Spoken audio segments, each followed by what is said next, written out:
Ada yang mengatakan Gus Miftah ini adalah ustadz sesat dan menyesatkan. Ada juga yang mengatakan Gus Miftah ini adalah ustadz toleransi yang kebablasan dan lain sebagainya, banyak. Dan beberapa ulama juga berpendapat. Tapi sebelumnya kita lihat dulu videonya, kemudian kita lihat pendapat para ulama, bukan hanya satu ulama ya. Kita lihat beberapa pendapat ustadz ya, terkait mendatangi gereja atau ceramah pidato di gereja. Ada yang memahami toleransi secara kebablasan. Saya kasih contoh misalnya, ada orang yang mengatakan semua agama itu benar titik.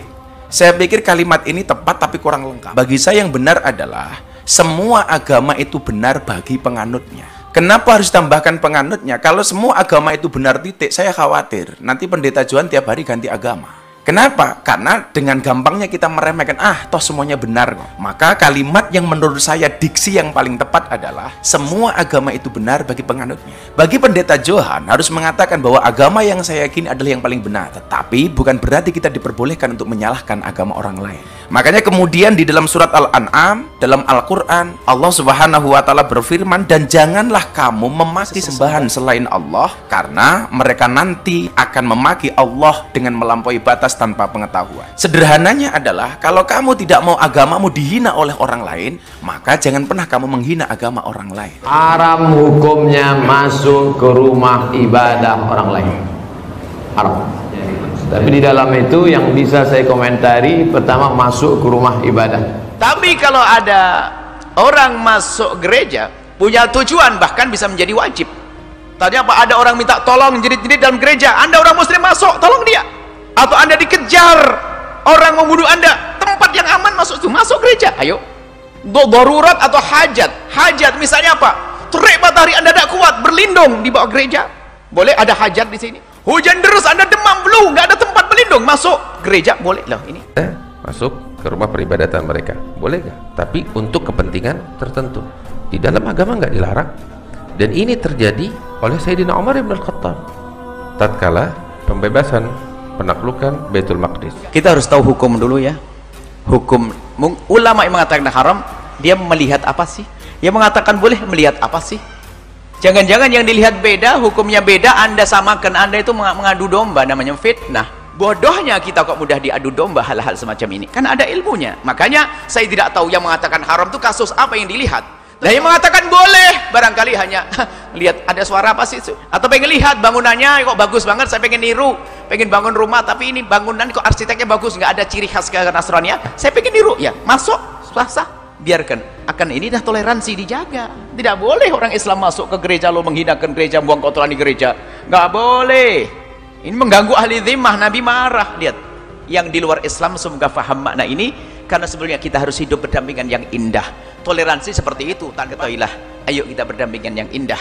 Kita satu bangsa, satu negara, ya. Ayo kita indah di dunia, ya. Ahli iman semuanya, tolong Anda yang lembut hati. Yang menjadi haram masuk gereja, lah ini haram. Yang menjadi haram masuk gereja adalah jika yang punya gereja tidak mengizinkannya. Berarti Anda merusak persatuan. Sudah dibilang jangan, Anda masuk. Loh, Anda ini apa sih? Merusak persatuan umat. Lihat, Islam itu indah menjaga. Yang kedua, Anda orang Islam masuk gereja ingin merendahkan, menghinakan gereja, haram, tidak boleh. Anda menyakiti ahli zimmah. Indah ya. Saya mulai dari sini. Atau Anda masuk ke tempat tersebut berbarengan dengan syiar dan ibadah mereka. Anda datang tok di tempat karena Anda membesarkan syiar mereka. Apalagi Anda memberikan, misalnya memberikan bunga-bunga atau apa, itu lebih lagi. Anda masuk bersama syiar mereka, apa perlumu? Nah ini, makanya yang mana yang dikatakan haram ini harus satu-satu ini. Nah, kalau Anda masuk untuk membesarkan syiar mereka, berbarengan dengan ibadah mereka, maka ini menjadi haram. Selesai ya di sini. Jadi ada dibedakan. Saya tidak tahu apa yang dimaksud oleh Ustadz yang mengatakan haram, pembahasannya apa. Dari sini kita udah paham bagaimana. Ya, orang yang mau masuk gereja untuk menyembah selain Allah, ya dilarang. Tapi kalau untuk kepentingan yang lain, nggak dilarang. Kalau bicara hukum sama bahasan tadi udah selesai. Ini sedikit agak, bukan melenceng sih, ada kaitannya juga. Kisah kakek saya Habib Salim bin Jenda. Habib Salim dakwah di daerah Sulawesi sampai 3-4 tahun dia tetap di sana. Di antaranya masuk ke daerah Bonaken, dia dirikan masjid di situ dan seterusnya. Masuk di daerah Sulawesi pelosoknya. Satu kali dia bikin, artinya masyarakat situ bikin acara besar, minta Habib Salim ceramah. Kebetulan di masjid agungnya, di masjid besarnya. Nah ini masjid bersebelahan sama gereja. Habib bicara di masjid, bicara tentang apa tahu? Sayyidatuna Maryam binti Imran, kisah kelahiran Nabi Isa sesuai versinya Al-Quran. Ya kita tahu kisahnya sangat indah sekali. Usai acara, Habib keluar dari masjid. Begitu keluar, dihadang sama pihak gereja. Yang sama Habib semuanya udah pasang badan. Habib bilang, tenang, dulu ada apa nih? Kita lihat dulu ada apa. Samperin sama Habib. Pihak gereja bilang sama Habib, tadi Habib bicara begini cerita. Iya, kenapa? Habib, kita dari pihak gereja pengen minta Habib bicara hal yang sama di gerejanya kita. Ini orang-orang kita nggak pernah dengar kisah kelahiran Maryam binti Imran, kelahirannya Isa sebagaimana yang Habib sampaikan. Besoknya dibikinin di acara di dalam gereja. Terus hidayat di tangan Allah. Tugas kita nyampein. Dia mau masuk Islam, dia nggak mau masuk Islam, itu bukan hak kita. Tapi tugas kita risalah yang benar sampai kepada mereka. Oke, kita bahas pelan-pelan. Jadi jelas pro dan kontra. Ada yang membolehkan, ada yang tidak membolehkan sesuai dengan pendapat ulama atau ustadz yang ada. Jadi saya pribadi ingin memberikan pendapat berdasarkan hemat saya. Kita ini kan merujuk kepada Al-Quran dan Sunnah. Jelas, lakum dinukum waliyadin. Untukmu agamamu dan untukku agamaku. Sebelumnya juga sudah disampaikan dalam surah Al-Kafirun, aku tidak akan menyembah apa yang kamu sembah dan kamu tidak akan menyembah apa yang aku sembah. Jelas kan? Aku tidak akan menyembah apa yang kamu sembah dan kamu tidak akan menyembah apa yang aku sembah. Kan jelas. Ya. Dan ending dari ayatnya, untukmu agamamu dan untukku agamaku. Berbicara agama Islam, kita mempunyai dalil.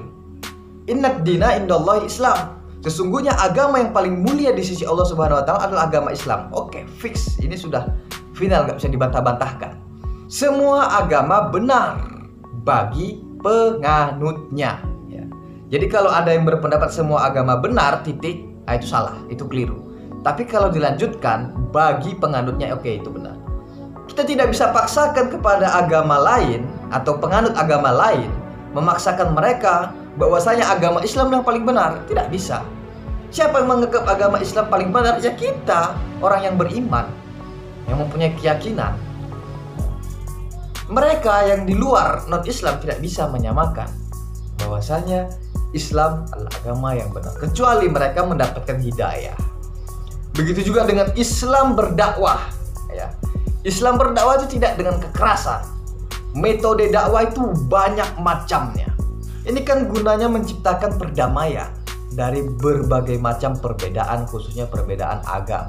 Apakah mau kita perang saudara sesama warga negara Indonesia yang dinyatakan Persatuan Indonesia Bhinneka Tunggal Ika?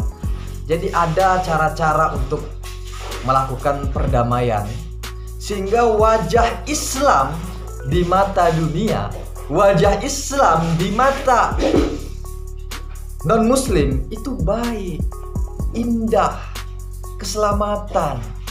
Jadi selama ini yang mengatakan teroris, radikalisme, itu bisa dipatahkan dengan cara menciptakan perdamaian, silaturahim dengan Pancasila. Kan jelas, Gus Miftah mengatakan silaturahim antar agama itu Pancasila. Jadi Gus Miftah kesana ngapain? Apakah beribadah? Atau hanya orasi pidato, pencerahan? Kalau Gus Miftah di sana melakukan ibadah, menyembah Tuhan mereka, jelas ini sesat dan menyesatkan. Tetapi Gus Miftah tidak melakukan itu, ya nggak masalah. Ini kan mau menciptakan perdamaian ini dengan cara-cara tertentu. Nah, nanti jangan pula dibilang liberal. Tidak, kita tidak liberal.